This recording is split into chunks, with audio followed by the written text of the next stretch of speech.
It's round 4 at Bane of War, and I continue to whiff my way right down the ladder into the kitty tables. This scenario is blind domination.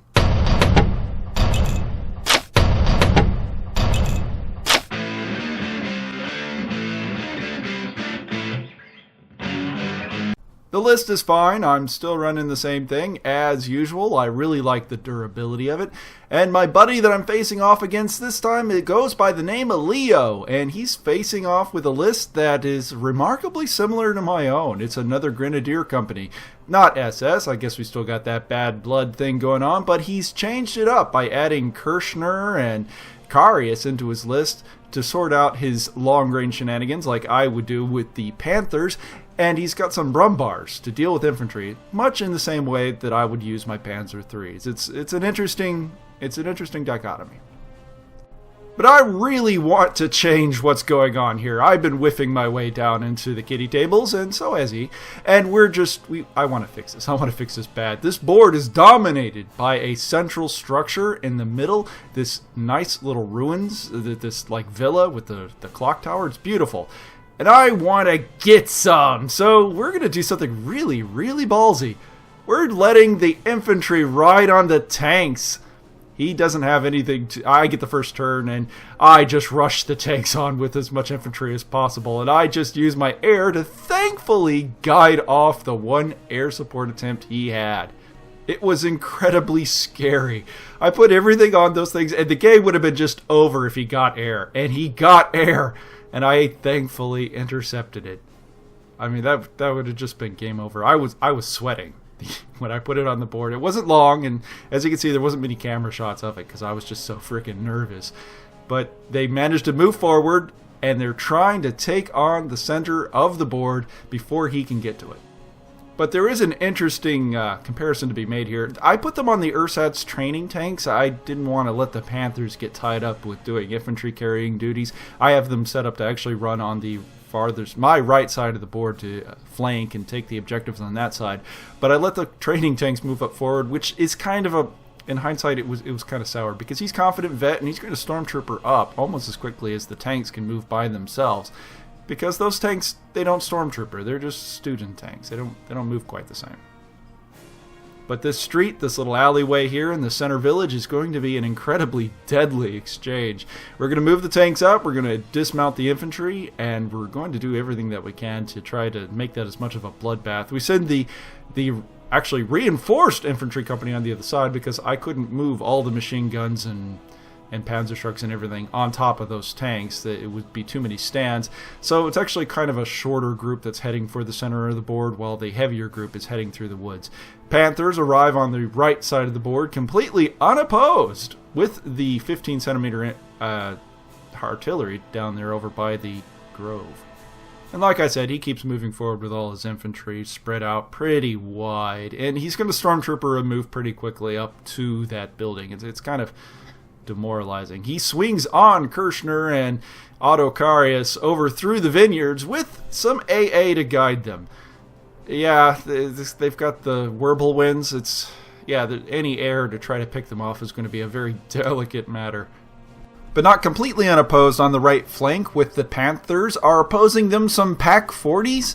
I do believe their AT was enough to really scare me, so I decided I don't really want to engage them directly, especially since the Brumbars were just on the other side of them. So the Panthers have to engage all of that before we can do anything with them, or at least roll up that flank. And I'm very eager to roll up that flank, even with Otto and Kirchner on the far end of the board, which really is the best place for them to be. Those heavy tanks can take on the infantry that are moved into the woods, and they can engage in some sort of long-range shenanigans with the Panthers that would be in the bottom left of the picture right here. Artillery continues to ring home, though. He can't really hide from it. Those 15 centimeters find him and destroy a couple stands of infantry that are moving out in the open. I wish I'd have another couple turns of that, but it's really not going to pay off for me. As the Panthers move in on the right side of the board, we have to take as much cover as possible because I don't want to get into a long-range engagement with Otto and his friend Kirchner, and we certainly don't want to engage those packs on terms that are beneficial to them. It is interesting to note in this face-off between fearless, trained, and confident vet that I can't get into all the buildings. There was a couple failed training rolls just to get into the buildings, and that's gonna pay off big time for my buddy. And having not completely taken the buildings, my buddy takes advantage of this, moving up his Germans with some special dude that can make him move 6 inches and swing on a 2-up in close combat, and starts getting real close and personal with all the men up there in the buildings. Manages to get the pen with the submachine gun rounds and several machine gun rounds going to swing and cause all kinds of damage. And wouldn't you know it, I go to motivate, and even though they're fearless, they decide, nah, not this time. It was just a little bit too much too soon for them to take on, and really I just paced it wrong. I really should have not. I don't know. People should have been squeezing their way in there, and most importantly, I should have left those tanks up there. Infantry on the southern side are about to contest the other objective to find out the value of what it's going to be. I think it's 3 points, and we're in a good position over there. But being pushed off the center objective actually hurts pretty hard. As the next turn rolls around, I'm still feeling my oats. I do not want to lose another game, so I don't know what I was thinking. I sent the Panzer IIIs forward, and I said, you know what, they're just training tanks. I could let them sit around the building and act like machine guns, but no. Let's go and send them off and take on those pack anti-tank guns. Now, I did a little bit of maneuvering to try to get a minimal amount of shots, but even then, in my head, I could hear that little voice saying, don't do it, it's dumb. But it was being completely overshadowed by the voice that was saying, do it, it'll be awesome. It was a disaster. His turn, he bounces back. I decided to remotivate to get back into some of the buildings. During his turn, he backed off. He didn't want to get into any of the buildings because I could just sight them with artillery. And he sights them with his own artillery, deciding to go ahead and hit them with the Brumbars, taking out several stands of infantry and taking out the HMG that I had attached to him. It was pretty devastating. And then he goes into swing again to kill, and I can't repel him. It would have been great if I had those Panzer IIIs over here acting like a machine gun, but I didn't. He swings. He manages to get a couple kills. I motivate. I go back in to swing some more. I think I kill one stand, and he kills everyone to a man. I do, however, get air support to take on that juicy target in the back line. He started moving Kirchner and his friend Otto over to the other side of the board to take on the Panthers, and as you can see, the Whirlwinds are just going to make mincemeat of them. The reluctant, trained Panthers, however, are making a pretty good go of it. They're just peppering them with long-range shots over here from cover. I mean, that 3+ gun is slowly whittling them away. And right now, they're very close to losing their contestation of the objective. All they have is a command team holding on to it. But I guess he was feeling his oats too, because Egan's moving all the Brumbars forward through the woods and around. He's enveloping that center town. There's nothing I can do to contest it. That center element has dissolved, and I'm just left with this infantry down here on the southern end of the board.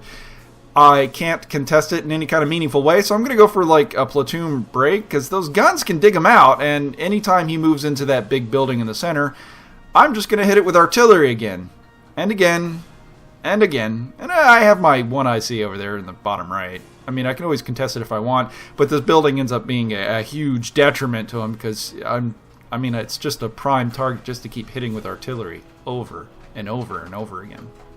He doesn't dislodge, though. He just separates out the units. And during his turn, he gets Otto and his Kirchner friend with their insane long-range mods, to get into a completely unfair fight with the Panthers. But the armor holds for the most part. He can't get a penetrating round to go off against them. And he manages to bail out one of the tanks, which is just as good as killing it. I'm not going to try to get into a gun duel with those guys. I'm going to just dig the infantry off the objective and just soak the losses. I have a hill right down there that the Panthers are just going to hide around to at least force him to reduce rate of fire and move over towards me. And on the left end of the board, he begins contesting the objective with the Brumbars, having successfully angled some of his units so that you can see that one Brumbar on the bottom right, on the rightmost section, right here. He managed to put it in such a way that all his shots had to be resolved against the Panzerschreck team. I couldn't put it against anything else, and that Panzerschreck team was contesting the objective. Oh, he says he didn't measure that out, but it really did work out for him. I believe him. It's just one of those groan-inducing things about Flames of War that I mean, you can take it or leave it. So he's contesting the objective. Now I have no objectives, except for contesting the objective on the side with the anti-tank guns, facing the Panthers. So as victories start seeming incredibly unlikely, I just start going for the points, and I send my air, which I've been getting pretty regularly, after Otto again. I'm just going to go for that extra point and try to kill him.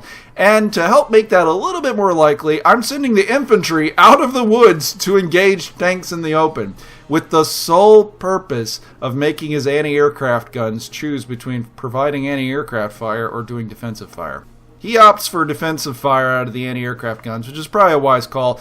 In fact, if you can look at these infantry stands, there was a very interesting way that I can maneuver one or two of the stands in such a way that they would have gotten in with only 3 MG shots in defensive fire, and that was very tempting. Very tempting. But instead, we were running short on time. I decided, let's just go all in. My buddy makes an interesting call here. The Panthers managed to keep lighting up all kinds of things that they can hit. They're just sitting around shooting. And for a miraculous reason, the reluctant reservist tank crew decides to get back in and keep fighting. And he manages to get a kill. He applies the hit to the infantry team that's contesting the objective. And then he loses it. I mean, I asked him after the game, why? Why did you do that? Why didn't you assign the hit to one of the guns in the back? And he realized afterwards, it's like, oh yeah, that was kind of dumb. So now we have an objective, hoorah! So we're contesting a 3-point objective on the right side of the board, and not so much on the left side of the board. I mean, I did throw my infantry into that smoke blanket to try to take on those tanks into an assault into the open, and it goes about as well as you can imagine. The whirlwinds fire back, and there's like a bajillion dice. I lose quite a few stands. So, I mean, it was fun. I mean, that part of the game works. I mean, I would expect nothing less. Otto and Kirchner, in his turn, decide to go ahead and move forward and light up the Panthers that were naughty in his sight. I'm now no longer contesting the objective. I'll be lucky if they manage to pass their morale check after that. Which, surprisingly, these reluctant guys are stubborn as hell, as even though, the elite Gundam aces of the German army are just lighting them up, they're just like, it's okay. We'll chill. I mean, there's a hill here we can hide behind. In the responding turn, my buddy decides to go ahead and pay the devil's due, moves forward, and begins hosing down all the infantry that are trying to contest the objective and just hold the game on for an extra turn or two while I try to sink some points in somewhere. And he manages to kill nearly everything with some MG shots, causes a morale check, and everybody runs. He has the objective completely on that side. He has a center objective, his rear objective. He has 7 points, if memory serves. He just needs to take the objective on the other side of the board, which he ends up doing. I move a Panther over the hill to contest the objective and try to hide, but it's not enough. Otto finds him, lights him up, and that's just the end of the game. That's a 6-1 for my buddy. I managed not to kill anything in this entire match, but it was really fun, and I look forward to having another game with him. I really should have sent those training tanks up the center. I don't know what I was thinking sending them after the anti-tank guns. It's kind of a painful memory even now. But this has been an Ouchies Batrep, and thanks for watching. It's interesting to note that in this game we had a pretty significant rules digression. In Blind Domination, where do the Panzertrap teams show up? I mean, you can make a pretty solid case that they don't show up at all based on the theme of the scenario, or you can make the case by the letters of the rules that they show up anywhere they want. What do you think?